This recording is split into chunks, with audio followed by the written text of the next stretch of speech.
Megan Wilson's stomach dropped as she stared at her phone in horror.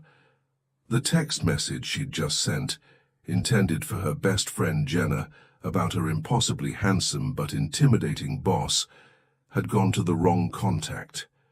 Her trembling fingers had tapped Richard Bennett instead of Jenna Bennett. 3 little dots appeared on the screen. He was typing a response. "Oh my God," Megan whispered, her face burning with embarrassment as she reread her own words. "That meeting today. All I could think about was how good Richard looked in that charcoal suit. Those eyes, that smile. I swear I couldn't focus on a single word he said. Is it wrong to have a crush on your boss? Especially one who probably doesn't even know you exist beyond your quarterly reports?" The 3 dots disappeared, then reappeared, then disappeared again. Megan's heart raced as she paced around her small kitchen, the sound of cartoons from the living room, providing a surreal soundtrack to her career's potential demise. Her 6-year-old daughter Charlotte, Charlie to everyone who knew her, was blissfully unaware of her mother's predicament, giggling at the television while clutching her favorite stuffed elephant. Finally, her phone chimed. "I think you meant to send this to someone else. But now I'm intrigued." "Which meeting were you in today?" Megan groaned. Of course he wouldn't recognize which meeting. She was one of over 200 employees at Bennett Investments, and she'd only directly presented to him twice in the 3 years she'd worked there.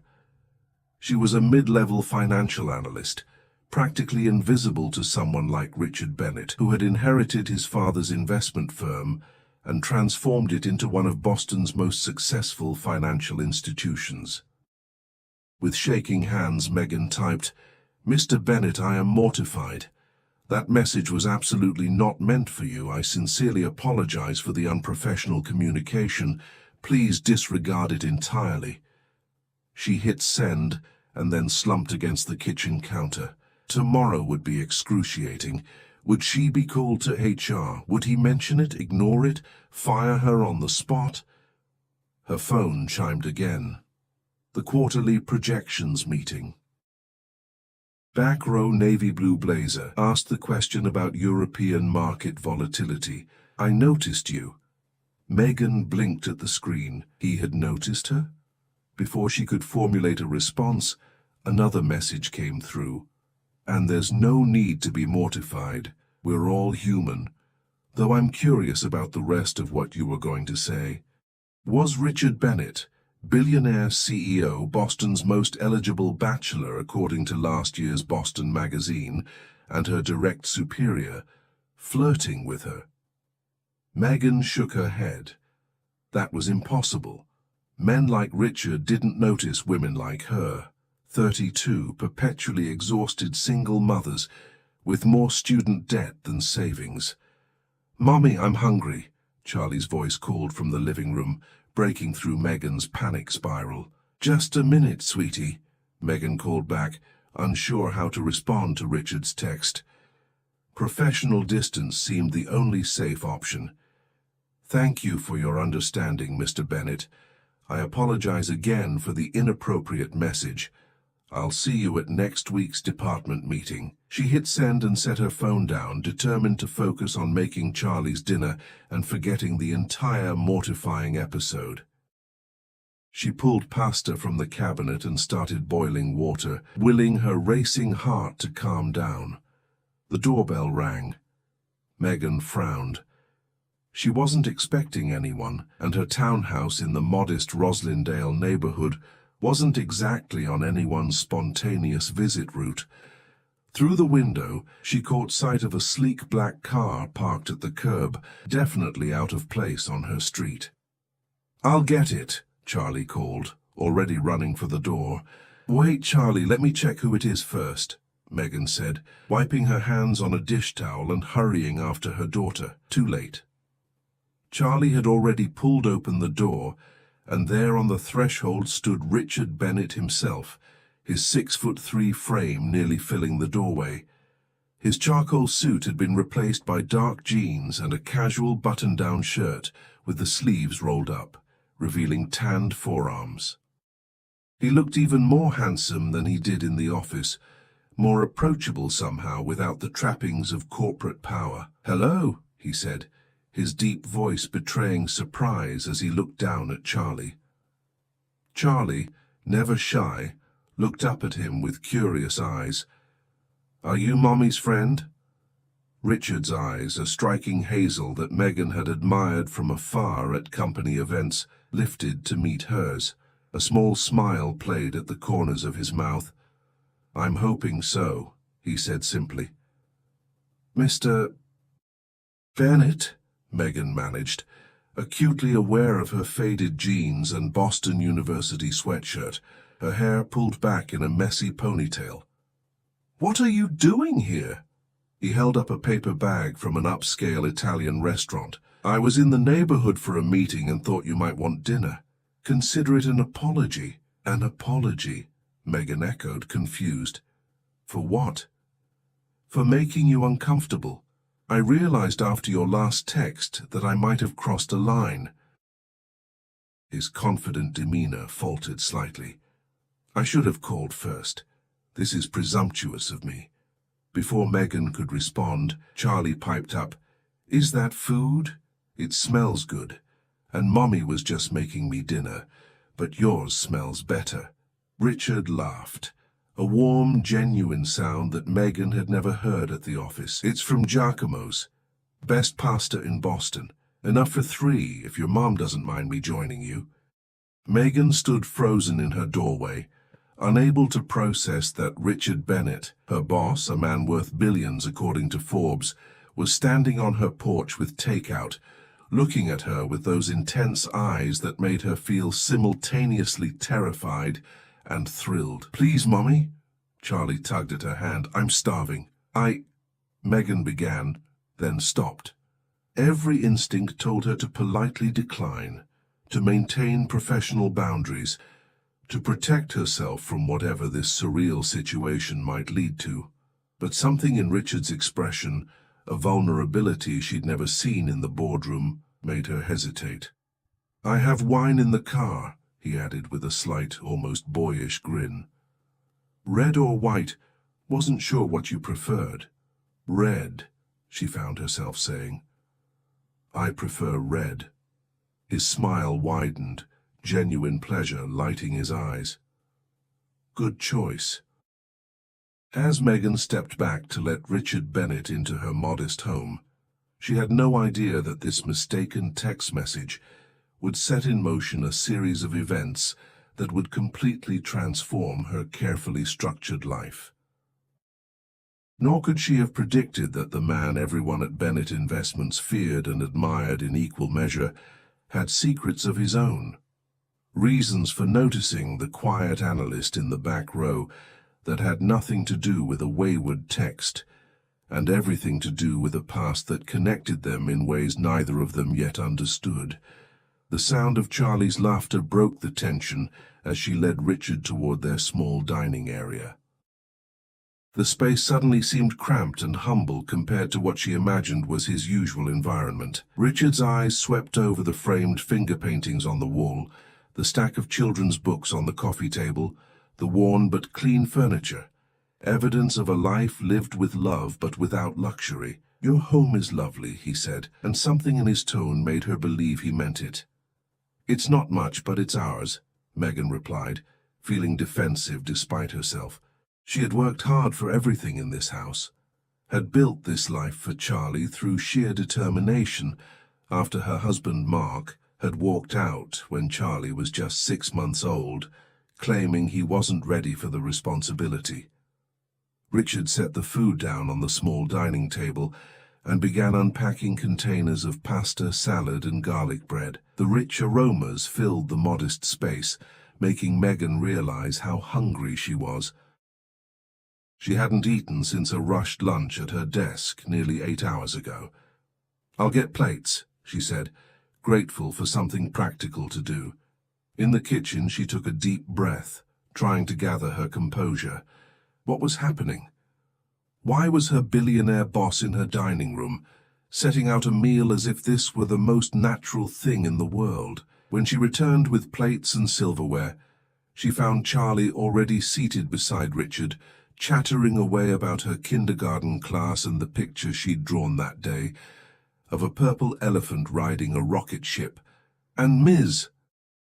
Peterson said mine was the most creative, Charlie was explaining proudly, because everybody else just drew regular elephants, but real elephants can't fly rockets, so mine was imagination. Imagination is one of the most valuable skills in life, Richard told her seriously. I built my business on imagining possibilities other people couldn't see. Megan set the plates down, struck by the genuine way Richard engaged with her daughter. No condescension, no adult talking to a child tone. He spoke to Charlie like her thoughts mattered. As she took her seat across from them, Richard looked up, his expression suddenly uncertain. Is this okay, truly? I can leave the food and go if I've overstepped. The sincerity in his voice caught her off guard. This wasn't the confident, sometimes intimidating CEO she knew from the office. There was something almost vulnerable in his question, as if her answer mattered more than she could understand. Stay, Megan said before she could overthink it. But I have to ask, why are you really here, Mr. Bennett? He smiled slightly as he poured deep red wine into the water glasses she'd set out. First, please call me Richard, and second, he paused, considering his words carefully. Let's just say your text message made me realize I've been hiding behind my title for too long. Sometimes it takes an unexpected moment of honesty to shake things up. As their eyes met across the table, Megan felt something shift between them. A current of possibility neither of them had anticipated when they'd started their day. Outside, the autumn evening settled over Boston, and inside her small townhouse a story was just beginning to unfold. The dinner proved surprisingly comfortable after the initial awkwardness faded. Richard asked thoughtful questions about Charlie's school, and listened with genuine interest to Megan's explanation of her role in the financial analysis department. As the evening progressed, Megan found herself relaxing, the wine warming her veins and loosening the knot of anxiety in her chest. So, Richard said, refilling their glasses once Charlie had excused herself to play in her room after dinner, how did you end up at Bennett Investments? Megan traced the rim of her glass, weighing how much to share. The usual way. I saw the job listing, applied, interviewed, and was hired. Nothing special. Richard's expression told her he wasn't satisfied with that answer. 3 years ago, if I remember correctly. You came from Meridian Finance. She nodded, surprised by his knowledge of her employment history. You've checked up on me. I make it a point to review the files of employees who impress me. He held her gaze. Your analysis of the European markets last quarter was exceptional. You saw patterns others missed. Heat crept into Megan's cheeks. Thank you. Though I'm still trying to understand why the CEO of Bennett Investments is sitting in my dining room on a Thursday night. Richard leaned back, something unreadable crossing his features. Would you believe me if I said I've wanted an excuse to talk to you outside the office for months? Megan laughed, then realized he wasn't joking. No, actually, I wouldn't believe that at all. Why not? Because, she gestured vaguely between them. Look at you and look at me. You're Richard Bennett. Your family has a wing named after them at Boston General. You dated that Victoria's Secret model last year. Yes, everyone at the office noticed, and I'm... She trailed off, suddenly self-conscious. You're what? Richard prompted softly. Megan sighed. I'm a single mom with student loans and a mortgage I can barely afford. I clip coupons and buy Charlie's clothes during sales. We exist in completely different worlds. Richard's expression darkened. You think I'm that shallow? I think you're that practical, Megan countered. Men in your position don't typically pursue relationships with employees who are one financial emergency away from disaster. The tension in the room thickened. Richard set his glass down carefully. "You've made quite a few assumptions about me," he said, his voice measured. "My turn for honesty now. I grew up with nothing." Megan raised an eyebrow skeptically. "Bennett Investments has been around for generations. My father's company, yes, but I didn't grow up with him." Richard's jaw tightened. "My mother left when I was 8, taking me with her. She refused his money out of pride. We lived in a 1-bedroom apartment in Dorchester. She worked 2 jobs. I didn't see my father again until I was 18. Megan's surprise must have shown on her face, because Richard gave her a rueful smile. "The public narrative is more marketable. The story of inheritance and dynasty. The truth is, I worked my way through college on scholarships and odd jobs. When my father died, I inherited a failing company drowning in debt. I rebuilt it from the ground up." "I had no idea," Megan said quietly. "Few people do. It's not something I advertise." He hesitated, then added, "There's something about you that reminds me of my mother. The same determination, the same quiet strength." Before Megan could respond, a small voice interrupted them. "Mommy, can you help me find Ellie? I can't sleep without her." Charlie stood in the doorway, rubbing her eyes. "Your elephant? I thought she was in your bed," Megan said, rising. "No, I looked everywhere." Richard stood as well. "I think I saw her in the living room near the couch. May I help look?" Charlie nodded solemnly, and to Megan's surprise, took Richard's hand as naturally as if she'd known him for years. Together they went to search for the missing stuffed animal, while Megan cleared the dishes, watching them through the kitchen doorway. Richard got down on his hands and knees to look under the coffee table, making Charlie giggle. "Aha!" he exclaimed, reaching beneath the couch to retrieve the worn grey elephant. "Is this the missing Ellie?" Charlie clutched the toy to her chest with a grateful smile. "Thank you, Mr. Richard. She gets scared when she's alone." "Well, we wouldn't want that," Richard said seriously. "Everyone needs someone to keep them company when they're scared." Megan felt something twist in her chest as she watched the interaction. There was a gentleness to Richard she'd never imagined existed beneath his corporate exterior. It made him more human, more real, and infinitely more dangerous to her carefully guarded heart. After Charlie was tucked in bed, Richard helped Megan finish cleaning up, their conversation shifting to safer topics. Office politics, Boston's brutal winters, their mutual love of historical fiction. It was nearly 11 when they finally ran out of reasons to keep talking. "I should go," Richard said, though he made no move toward the door. "Probably," Megan agreed, equally stationary. The air between them hummed with unspoken possibilities. Richard took a half-step closer. "I'd like to see you again, Megan, not as your boss, as someone who enjoys your company." Megan felt her practical defenses rising. "There are a dozen HR violations in that sentence. I'm aware." His smile was rueful. "That's why I waited until after hours away from the office to say it." "It's complicated," she protested weakly.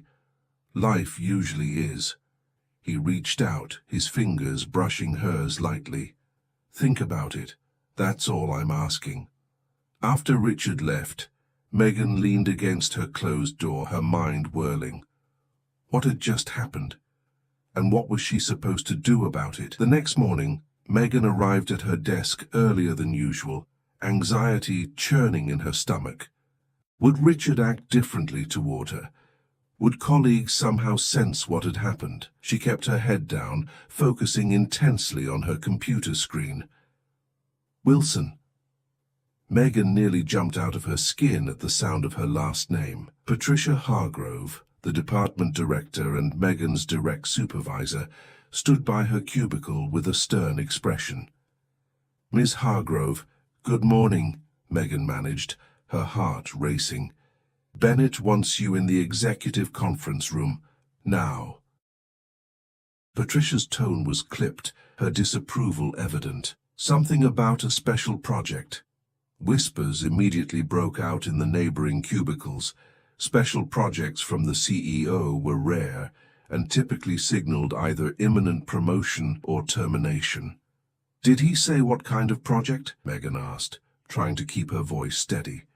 "No, but Walter from legal is there too." Patricia's eyes narrowed. "Whatever you did to get on Bennett's radar, be careful. He doesn't tolerate failure." The walk to the executive floor felt interminable. Megan's mind raced through possibilities. Was this Richard's way of professionally distancing himself after last night? Or worse, had he decided she was a liability that needed to be managed? The executive conference room door was closed. Megan knocked tentatively. "Enter," called a voice that wasn't Richard's. Inside, Walter Gaines, the company's chief legal counsel, sat at the table with a stack of documents. No sign of Richard. "Ms. Wilson, please sit." Walter gestured to a chair. "Mr. Bennett asked me to brief you on a highly sensitive matter." "Where is Mr. Bennett?" Megan asked, trying to mask her confusion. "En route from the airport. His flight from New York landed 20 minutes ago." Walter slid a thick folder toward her. "This is the Brunswick acquisition file. Mr. Bennett wants you to lead the financial analysis team. It's strictly confidential. Brunswick doesn't know we're considering a takeover." Megan stared at the folder in shock. The Brunswick Group was one of their biggest competitors. Acquiring them would be the financial coup of the decade. "There must be some mistake," she said. "I'm mid-level. This kind of analysis is handled by directors." "No mistake, Mr. Bennett was quite specific." Walter's expression was unreadable. "He said you have unique insight that would be valuable to this project." As Walter continued outlining the project parameters, Megan felt increasingly uneasy.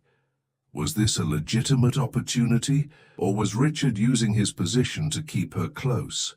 And if it was a real chance to prove herself, how could she be certain she'd earned it on merit, rather than through their personal connection? The door opened and Richard strode in, impeccably dressed in a navy suit that emphasized his broad shoulders. He nodded at Megan with professional courtesy. No hint of their dinner together visible in his expression. "Walter, thank you for briefing Ms. Wilson," he said crisply. "Could you give us a moment to discuss the financial approach?" Once they were alone, Richard's demeanor changed subtly, his posture relaxing, his eyes warming as they met hers. "Before you say anything," he began, "this assignment has nothing to do with last night. I've had your name on the shortlist for this project for weeks. Ask Patricia. She fought me on it, insisted you weren't ready." Megan crossed her arms. "And my accidentally texting you had nothing to do with your final decision." A flash of uncertainty crossed Richard's face. "I won't pretend the timing isn't unfortunate, but I'm not offering you this opportunity because I enjoyed having dinner with you. I'm offering it because you're the best analyst for the job." Before she could respond, his phone buzzed. He glanced at the screen and frowned. "I need to take this, but Megan—" He hesitated, then continued more formally. "Ms. Wilson, please consider the assignment on its merits. If you're uncomfortable, I'll understand." After he left, Megan opened the Brunswick file, her thoughts in turmoil. The data inside was complex, challenging, exactly the kind of analysis she excelled at. A successful project like this could fast-track her career, providing the financial security she desperately wanted for Charlie. But at what cost? And could she trust Richard's claim that the opportunity was based on merit alone? As she walked back to her desk, file clutched to her chest, Megan noticed Patricia watching her, a calculating expression on her face. Something told Megan that navigating her feelings for Richard might be the least of her problems in the days ahead. 3 weeks into the Brunswick acquisition project, Megan was running on caffeine and determination. The analysis was challenging but exhilarating. Exactly the kind of work she'd always wanted to do. Her team of 4 junior analysts respected her leadership, and even Patricia had begrudgingly acknowledged the quality of their preliminary findings. Richard had kept his professional distance, their interactions limited to project meetings where he treated her with the same measured respect he showed other team members. No special attention, no lingering glances, nothing to suggest their dinner had been anything but a dream. Megan told herself this was for the best, even as she caught herself searching for him in the hallways or wondering if he thought about her when she wasn't around. "Earth to Megan," said Trey, one of her team analysts, snapping his fingers playfully. "You zoned out again. 3rd time today." Megan blinked, refocusing on the spreadsheets before them. "Sorry. What were you saying about the Brunswick subsidiaries?" "I was saying that something doesn't add up." Trey pointed to a column of figures. "Their Eastern European holdings are showing consistent growth despite the regional market downturns. Either they've got some miraculous strategy that defies economics, or the numbers are being manipulated," Megan finished, frowning as she studied the data more closely. "Good catch, Trey. Pull the raw market data for comparison and run a detailed variance analysis." As Trey left to gather the additional information, Megan's office phone rang. "Financial analysis. Wilson speaking." "Ms. Wilson, this is Diane from Mr. Bennett's office. He'd like to see you immediately regarding the Brunswick matter." Megan's stomach tightened. Had he already discovered the inconsistencies they were just beginning to uncover? When she arrived at Richard's office, his assistant waved her straight in. Richard stood by the floor-to-ceiling windows overlooking Boston Harbor, his back to the door, tension evident in his shoulders. "You wanted to see me, Mr. Bennett?" He turned, his expression grim. "Close the door, please." Once they were alone, Richard's formal demeanor slipped slightly. "We have a problem. Brunswick somehow got wind of our interest. Their CEO just called to discuss potential synergies. Corporate speak for, 'We know what you're doing.'" "How is that possible? The team has been careful." "We have a leak," Richard interrupted, running a hand through his dark hair. "Someone on the inside is feeding information to Brunswick." The accusation hung in the air between them. Megan felt her defenses rise. "Are you suggesting it might be me?" Richard's eyes widened. "God, no. I trust you implicitly." He hesitated, then added more softly, "Maybe more than I should." The intimacy of the statement caught her off guard. Before she could respond, he continued in a more business-like tone. "I think it's someone with higher clearance, Patricia maybe. Or someone on the executive committee who stands to lose influence if the acquisition goes through." "What do you need from me?" Megan asked, trying to maintain professional distance despite the current of awareness humming between them. "I need you to continue your analysis, but feed slightly misleading information through the official channels.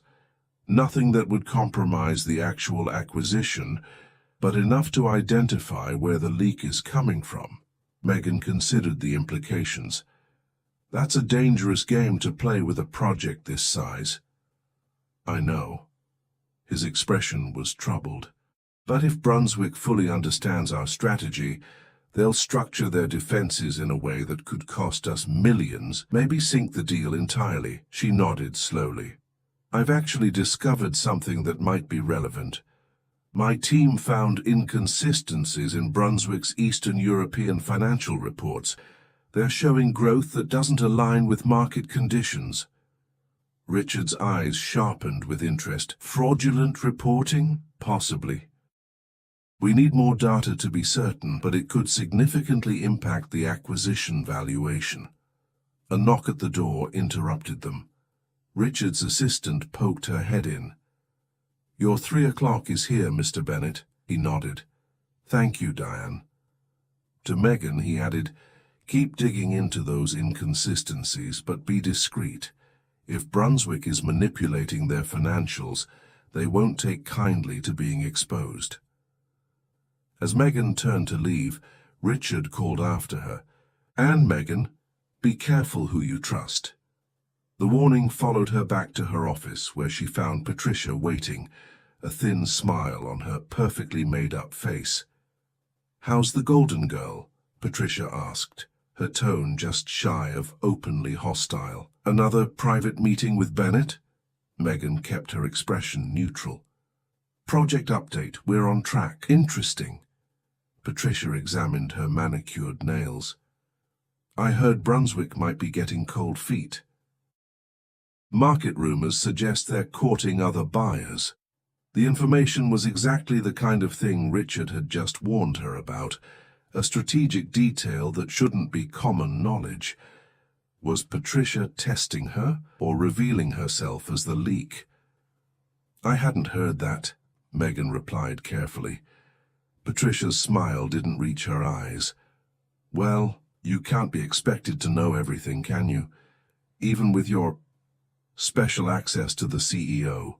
The insinuation was clear. Heat crept up Megan's neck. "I'm not sure what you're implying, but my relationship with Mr. Bennett is strictly professional." "Of course it is," Patricia purred, "though it's interesting that he drove to your house the same night you were mysteriously added to this high-profile project. My neighbor lives 2 streets over from you in Roslindale. She recognized his car." Megan felt as if the floor had dropped from beneath her feet. "You're having me watched." Patricia waved a dismissive hand. "Don't be dramatic. It was a coincidence, but office politics is all about perception, Megan. And the perception is that you're sleeping your way into opportunities you haven't earned." Before Megan could respond, her cell phone rang, Charlie's school. Her heart sank as she answered. "Miss Wilson, this is Nurse Brennan at Roslindale Elementary. Charlie took a fall during recess and hit her head. She's conscious but quite upset, asking for you. We think she should be checked by a doctor." "I'll be right there," Megan said, already gathering her purse and keys, panic rising in her throat. "Family emergency?" Patricia asked, not bothering to mask her displeasure. "My daughter's hurt. I need to go." "The Brunswick presentation is in 2 days, Megan. We can't afford any delays." Megan stared at her in disbelief. "My 6-year-old is injured. I'll work remotely if necessary, but I'm leaving now." As she rushed toward the elevator, she nearly collided with Richard, who steadied her with his hands on her shoulders. "Whoa, what's wrong?" he asked, concern etching his features. "Charlie fell at school. She hit her head. I have to go." "I'll drive you," he said immediately. "No, I have my car." "You're shaking, Megan. You shouldn't be driving. Let me help." The genuine worry in his eyes crumbled her resistance. 5 minutes later, they were in Richard's Audi, speeding toward Roslindale Elementary. Richard drove with calm precision, occasionally glancing at Megan's tense profile. "She'll be okay," he said softly. "Kids are resilient." Megan nodded, unable to speak past the lump in her throat. Her ex-husband Mark had never once left work for Charlie's emergencies. His career had always come first, until he'd finally decided family life wasn't for him at all. Yet here was Richard Bennett, CEO of a multi-billion-dollar company, dropping everything to drive her to her daughter's school. At Roslindale Elementary, they found Charlie in the nurse's office, a purple bruise blooming on her forehead, dried tears on her cheeks. Her face lit up when she saw Megan, then registered surprise at the sight of Richard. "Mr. Richard, did you come to make me feel better too?" Richard smiled gently. "I came to make sure you and your mom got to the doctor safely." The school nurse raised an eyebrow at the interaction, but said nothing as she explained Charlie's fall from the monkey bars. "She didn't lose consciousness, but protocol requires a medical evaluation for any head injury." "I'll take her to Children's Hospital," Megan said, gathering Charlie into her arms. By early evening, they were leaving the emergency department, Charlie sporting a Batman bandage on her forehead and clutching a popsicle the nurse had given her. The diagnosis was a mild concussion. Nothing serious, but she'd need monitoring for the next 24 hours. Richard, who had waited patiently in the hospital lobby for 3 hours, stood as they approached. "All clear?" Megan nodded, emotion threatening to overwhelm her. "Thank you for waiting. You really didn't have to." "I wanted to," he said simply. "Can I drive you both home?" At Megan's townhouse, Richard insisted on ordering dinner for them, soup and sandwiches from a local deli that delivered. While Charlie rested on the couch watching cartoons, Megan and Richard sat at the kitchen table, speaking in low voices. "I don't know how to thank you for today," Megan said. "You must have had important meetings. Nothing more important than this." His gaze was steady, sincere. "Megan, I need to tell you something. The night I came here after your text, it wasn't entirely spontaneous." She frowned. "What do you mean?" Richard took a deep breath. "I've been aware of you for longer than you realize, not just as an analyst, but as a person. I noticed you at the company picnic last summer. You were the only one who stepped up to help when that intern's child wandered off. You organized a search party, found the kid in 10 minutes, and then went back to serving ice cream like it was nothing." Megan remembered the incident vaguely, but was confused by its significance. "I don't understand." "I grew up without a father," Richard said quietly. "My mother did everything alone, just like you're doing for Charlie. She worked herself to exhaustion to give me opportunities. When I see you with Charlie, I see the same fierce devotion." He reached across the table, his fingers brushing hers. "Your text message didn't create my interest in you, Megan. It just gave me an excuse to finally act on feelings I've had for months." Before she could process this revelation, her phone buzzed with an email notification. It was from Trey, marked urgent.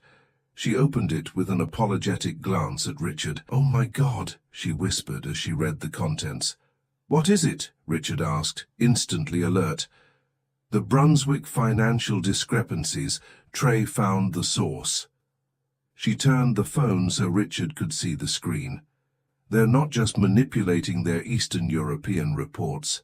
They're running a sophisticated money laundering operation through their subsidiary companies." Richard's expression darkened as he scanned the evidence. "This changes everything. If Brunswick is engaged in financial crimes, the acquisition becomes infinitely more complicated." "Or impossible," Megan added. "Taking on their liabilities could sink Bennett Investments.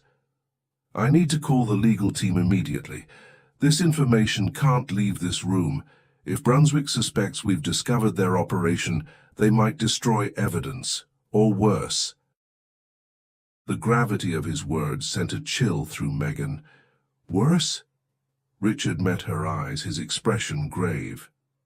"People who launder money at this scale aren't above threats or violence to protect themselves, especially with billions at stake." As Richard stepped outside to make his calls, Megan looked over at Charlie, peacefully watching TV, blissfully unaware of the dangerous waters her mother had just waded into. For the first time since joining the Brunswick project, Megan wondered if she'd made a terrible mistake, one that could threaten not just her career, but her family's safety. 2 days later, Megan sat in Richard's private conference room, surrounded by members of Bennett Investments' executive team and representatives from the FBI's Financial Crimes Division. The evidence Trey had uncovered had been substantial enough to warrant federal involvement, and the Brunswick acquisition was now on indefinite hold. "Ms. Wilson," said Special Agent Keller, a stern-faced woman with shrewd eyes, "your analysis was instrumental in identifying this operation. The money laundering network appears to extend beyond Brunswick to several European banking institutions. We'll need your continued cooperation as we build our case." Megan nodded, acutely aware of Richard watching her from across the table. He'd been careful to maintain professional distance during the meeting, but his proud smile when she presented her findings had sent warmth flooding through her. "Of course," she replied. "My team and I will provide whatever assistance you need." "Excellent," Agent Keller said, closing her notebook. "We'll be in touch regarding formal statements. In the meantime, absolute confidentiality is essential. Brunswick executives don't yet know we're investigating." After the FBI representatives departed, Richard addressed the remaining executives. "This situation presents both challenges and opportunities. While the acquisition is off the table, we're positioned to expand into markets that Brunswick will inevitably withdraw from as this investigation progresses." Patricia, who had been unusually quiet throughout the meeting, finally spoke up. "And who will lead that expansion strategy? Given recent developments, perhaps we should consider leadership changes in the financial analysis department." Her gaze slid meaningfully toward Megan, the implication clear. Richard's expression hardened almost imperceptibly. "That's an excellent point, Patricia," he said with deceptive mildness. "In fact, I've been considering our organizational structure. Would you join me in my office to discuss it?" As the meeting disbanded, Richard caught Megan's eye and gave a slight nod toward the small kitchen adjacent to the conference room. Once they were alone, he closed the door behind them. "Patricia's going to be a problem," Megan said quietly. Richard leaned against the counter, his arms crossed. "Not for much longer. I'm restructuring the department. Patricia's talents would be better utilized in our Cleveland office." "You're demoting her?" Megan asked, shocked. "I'm reassigning her. There's a difference." His expression softened. "But that's not what I wanted to discuss. The FBI agent was right. You're in a vulnerable position now. Brunswick has powerful connections. Until arrests are made, there's a risk they might try to intimidate key witnesses." Megan's stomach tightened. "You think I could be in danger? I think precautions are warranted." Richard stepped closer, lowering his voice. "I've arranged for private security to monitor your home discreetly. Agent Keller agreed it was a reasonable measure." "Richard, I can't afford private security. Bennett Investments is covering it as part of our cooperation with the federal investigation." His tone brooked no argument. "This isn't about us, Megan. It's about keeping you and Charlie safe." The mention of Charlie made any protest die on her lips. She would accept help if it meant protecting her daughter. "Thank you," she said simply. His expression remained troubled. "There's something else. Patricia knows about our connection. She's making insinuations to the board, suggesting your role in the Brunswick investigation was influenced by personal factors." Megan felt a flash of anger. "That's ridiculous. I was assigned to this project before I showed up at your door, I know." Richard sighed. "But perception matters in corporate politics. The timing doesn't look good." "So what are you saying?" He met her eyes directly. "I'm saying we need to be careful, at least until this Brunswick situation is resolved and your position is secured." The pragmatic request shouldn't have hurt, but it did. Megan nodded stiffly. "Of course. Professional distance. I understand completely, Megan." Richard reached for her hand, but she withdrew it, straightening her blazer with forced composure.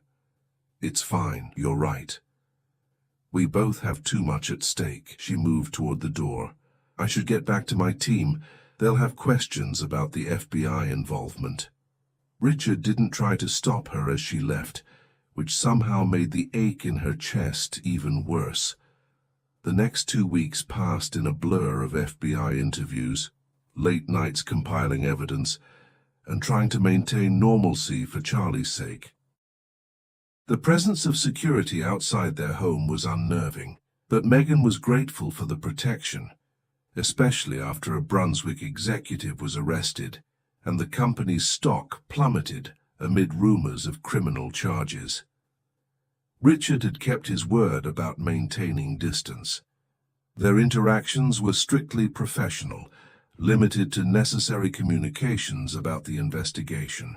Megan told herself it was for the best, even as she found herself missing their brief connection with an intensity that surprised her. It was a rainy Tuesday evening when everything changed.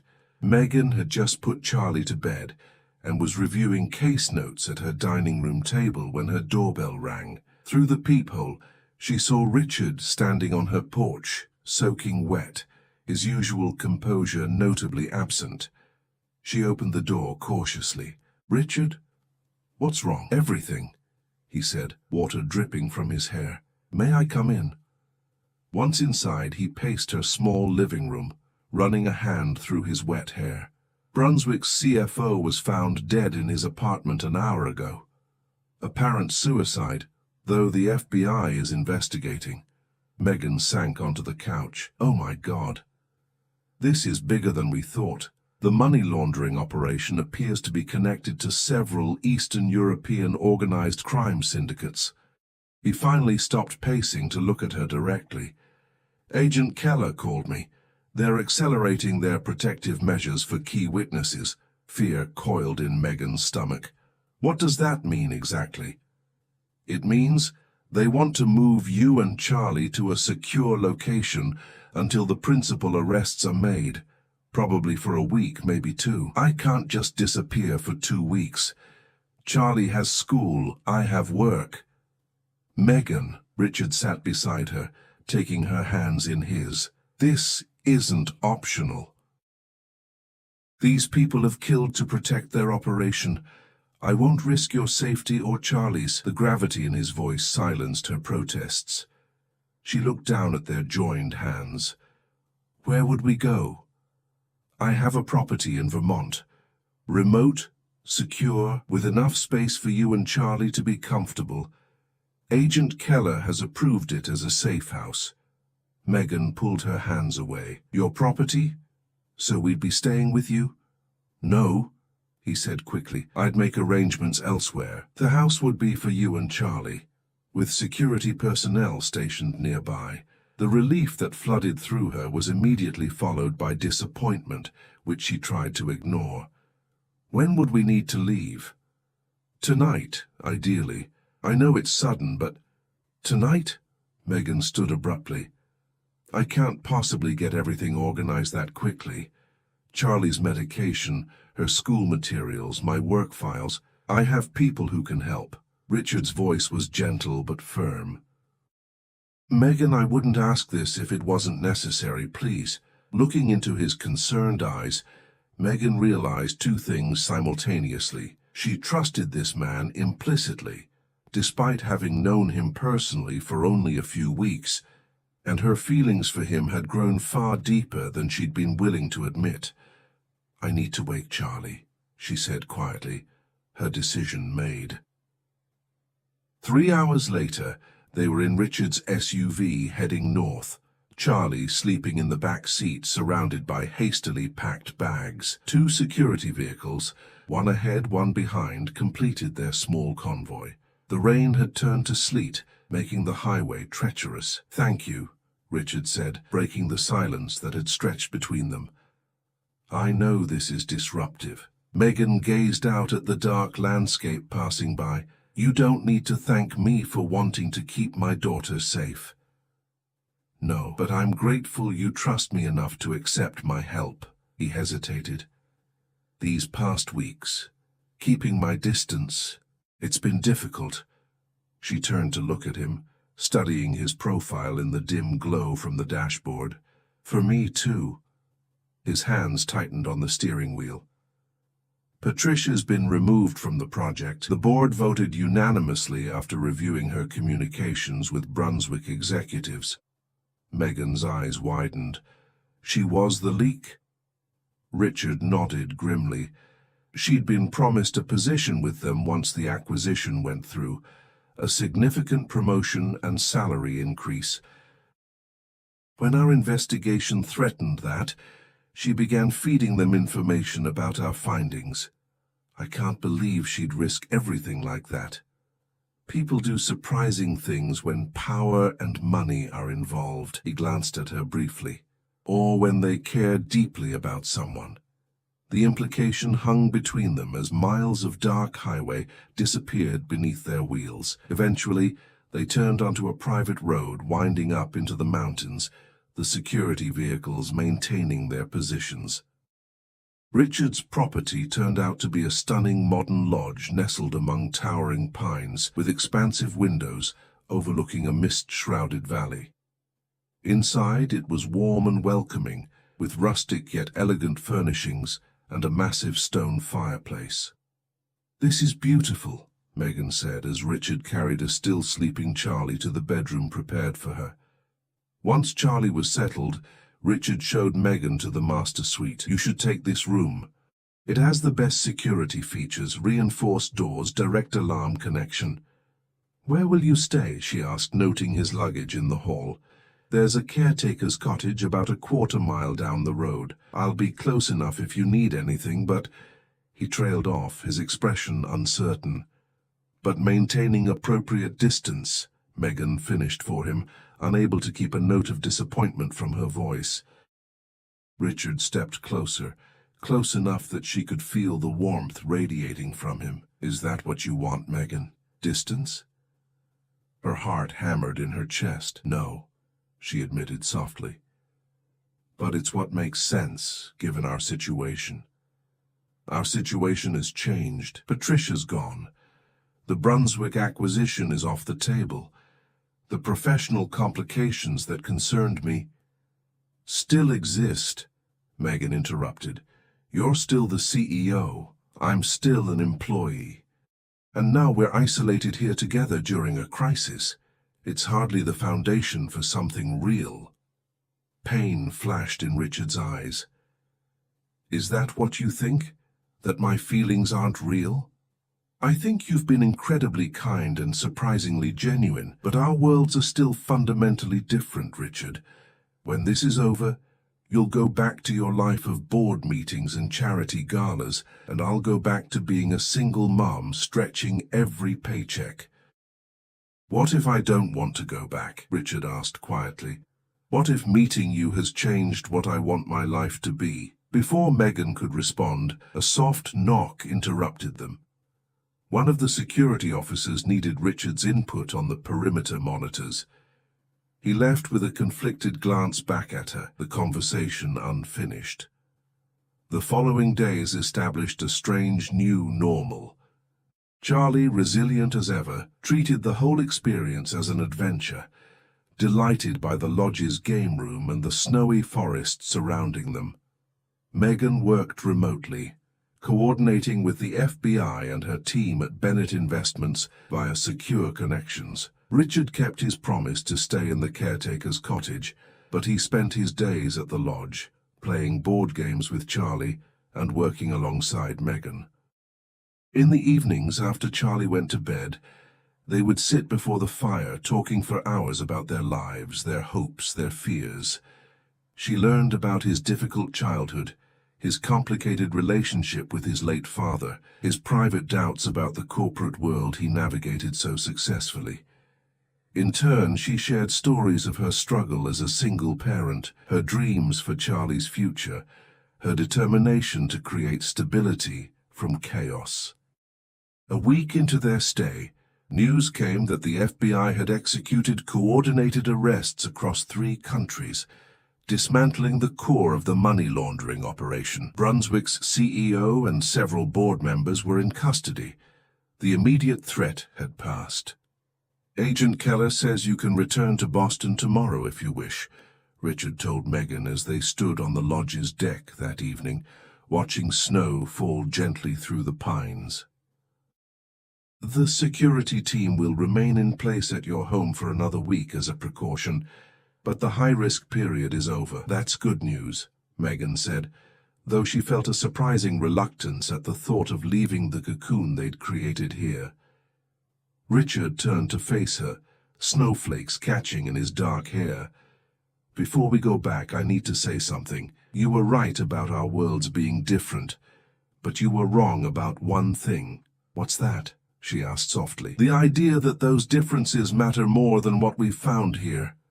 He gestured between them. "This connection, this understanding, it's not circumstantial, Megan.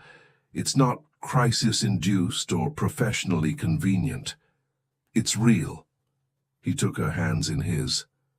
"I don't want to go back to my old life either. The past week has shown me what I've been missing: genuine connection.